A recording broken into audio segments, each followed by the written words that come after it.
Okay, so tonight gonna have a brief monologue, I guess, discussing um, Shahrazad Ali. I don't know if you know who she is, but elder in the community, been talking about relationships between black men and black women for some time now. Has also written about it. Pretty good work. Gonna be talking about this gentleman right here. Right here, if you can see him, let's prop it up a little bit just so you can see. Kevin Samuels. Alright, and we're going to be talking just a little bit about the differences in their approach, when offering advice, and might as well touch on why I think that, he has such a large following, large female following, that is. Could be several reasons to that as well. But let's just start with Shahrazad Ali.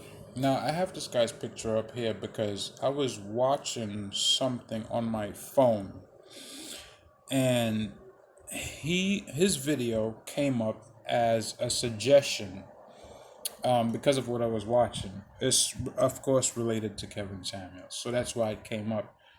And he was discussing this guy having Shahrazad Ali on his show, and how he tried to get her to apparently co-sign a shout out to Kevin Samuels, which she, of course, politely declined and gave, her own little spiel and her own little, you know, response to it, which was, classic Shahrazad Ali, if you ask me.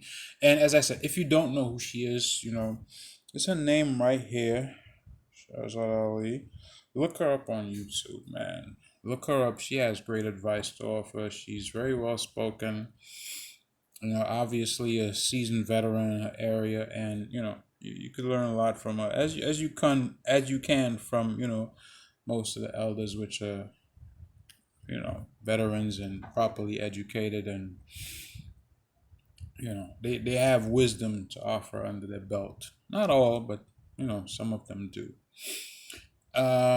So first of all, let's just start with the advice, and just in terms of the advice that she would offer as opposed to what Kevin Samuels would offer. This guy rated himself as a 9, right?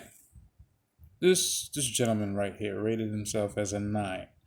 Had a caller on the show, rated the caller as a 5. Now, I don't think you will elicit the kind of response from a woman by calling her a 5, Mr. Samuels. I really don't.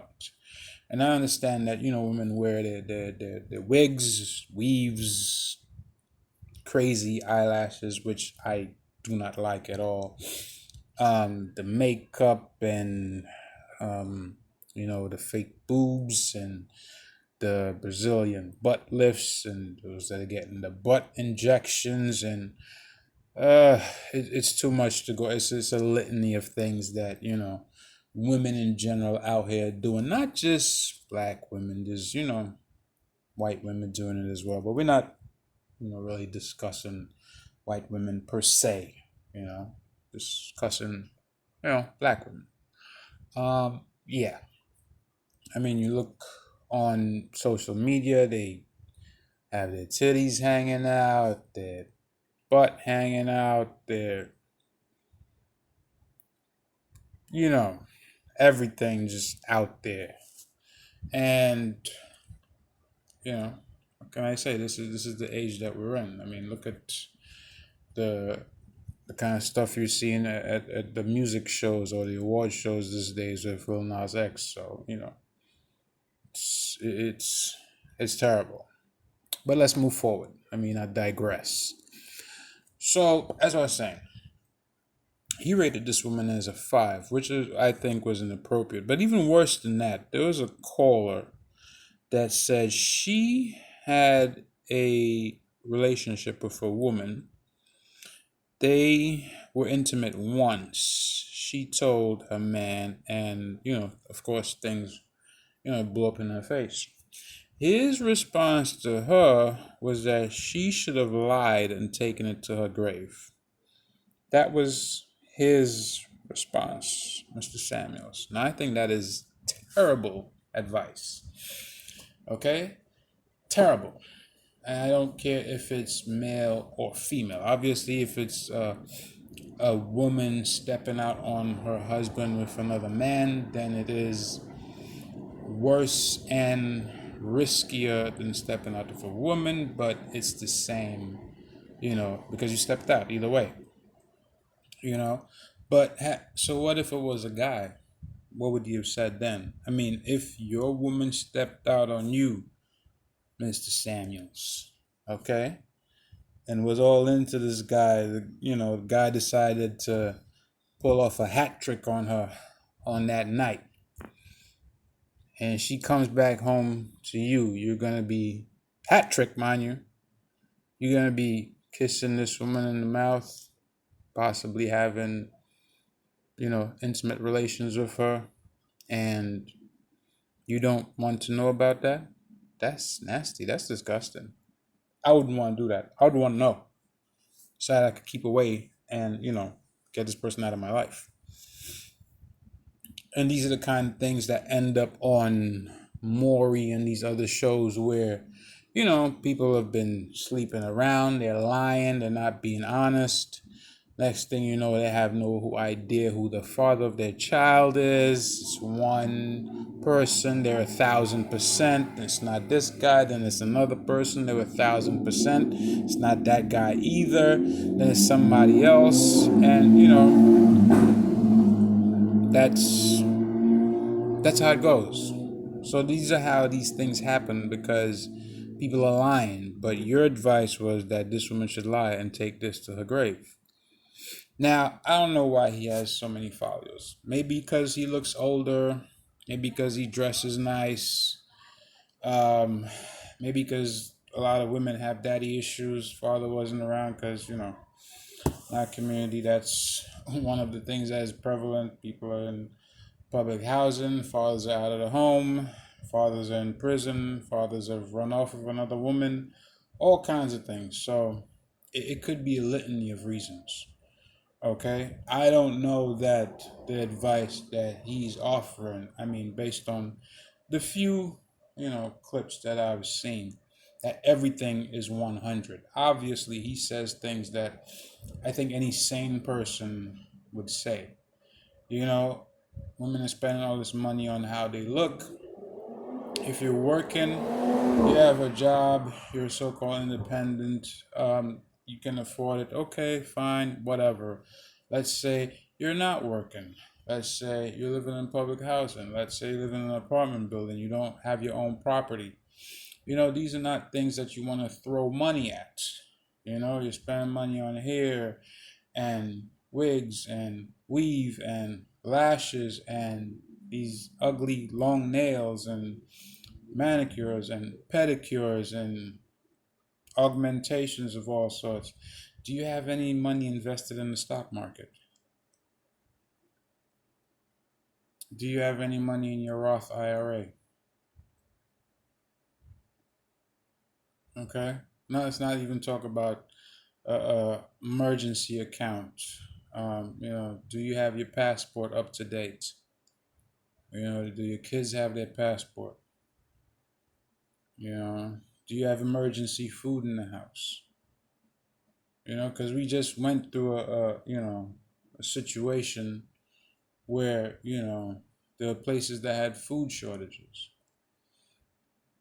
So there are other things that come into play when you're the head of a household or when you're the co-head of a household.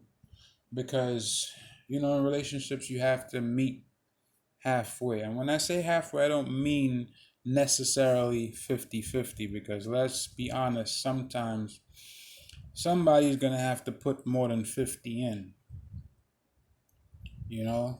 If a person comes into a relationship, let's say the guy's already self-sufficient, he's on his own, he runs his own place, he does his own cooking, his own laundry, his own ironing, what else? He does his own cleaning, vacuuming, whatever the case may be. So you're coming into situation where this dude is already like a well-oiled machine. So what are you bringing to the table? Because anybody, that's of the female gender will have to look at themselves like, all right, this dude cooks, he cleans, takes care of his place, he's working. Um, what am I gonna be doing? All right. So, and I mean pretty much that's how I am. I like to wash my own clothes. I like to iron my own clothes. Except if I'm in a pinch and I need something really quick. I wouldn't mind if my woman irons it for me then. That's fine. But that's how I am. That's how I was raised. Washing my own clothes, ironing my own clothes, preparing my own meals, breakfast, lunch, dinner, whatever the case is. So, not every relationship is going to require you to do the same things, but that's why having a conversation is important. Now, the part about this guy's video, and his name is Black Male Advice TV, aka Ringo. The part which really caught my attention was the headline here. It says Shahrazad Ali exposed Kevin Samuels and guess who is mad? Reaction, commentary, fair use. So I'm not gonna play the clip, of course, but this guy, while Shahrazad Ali was on his show, he's saying shout out to Kevin Samuels because he didn't even know that so many women wanted men to take care of them. And at the same time, you have a lot of women saying that they're independent and they don't need a man to take care of them. But his statement was that he was surprised of the number of women that want a man to take care of them. And he said, shout out to Kevin Samuels. But her response, instead of co-sign with him, was that, if you're a person that's in or has been in failed relationships, long term, and you're not even currently in one that has been long term, then you have no real business advising someone on maintaining a long term relationship. Now, that is pretty much true because let's be honest, okay? You don't want to go to a therapist that's had 5 divorces, 3 divorces, and he or she's telling you, well, this will work. Telling you this is what it is. No, you're gonna be like, what? You've been divorced 5 times. What are you talking about? Yours? What are you gonna teach me how to fail? No. Okay, same thing for mental health. You're not gonna go see some shrink, that looks like he's losing his marbles, right? You want somebody that knows what they're talking about and is grounded in what they're talking about as well. So I think she made a clear distinction between herself and Kevin Samuels at that point, right? Now, let's not even talk about this. Let me just go over here. If you type in Kevin Samuels guy, right, on YouTube, look at the first set of suggestions that you get. Right after that fiasco, I mean, this dude was, if anybody saw the Vlad interview, right, you could just tell that this was all kinds of suspect, all kinds of suspect. So I don't know which side of the fence he even standing on. And if he ain't standing on the side, that he purporting to be standing on, then even that, you know, that's another topic for another day. So, I mean, like I said, he has said some things, of course, which, you know, any person with a little bit of common sense, will be able to tell a woman or a young lady, you know, um, there, there's, there's a lot that goes into a relationship. It's not just, you know, going to lay down there, if your legs open, get pregnant, And then, now you're trying to figure out, oh, this guy's not a good guy. He's not a good dad. He's not a provider. No, you got to figure that out first.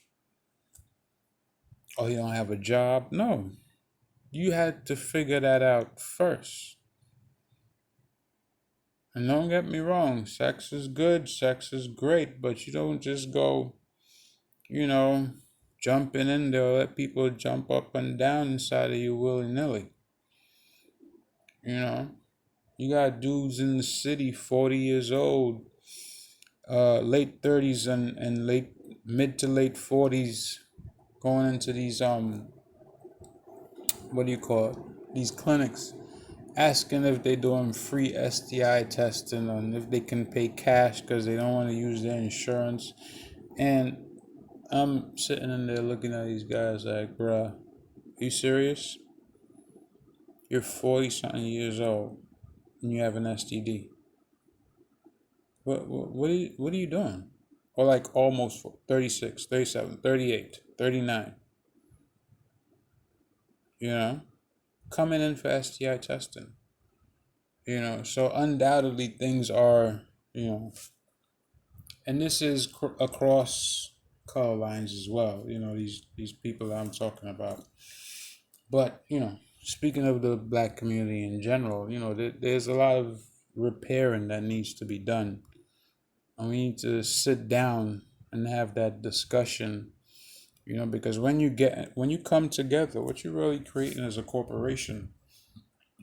When you get married, you're creating a corporation. Okay, it's like a business partnership. You have children, you're adding, possible subsidiaries to that corporation. You know, that's why, the case of what's his name, Jeff Bezos and um, Bill Hell's Gates. These are not things that you see often. It's not often that you see these people that are super high up on that economic ladder dissolve what they have going on, because I mean, I guess at a certain point they can't afford to, because they have so much. It's like, okay, that's not really gonna hurt me. Might hurt my standing on whatever economic magazine or whatever. By the end of the day, it's whatever. That's money to burn. But people that are high up there financially, you usually try to see them keep their family together, because that is where their wealth is.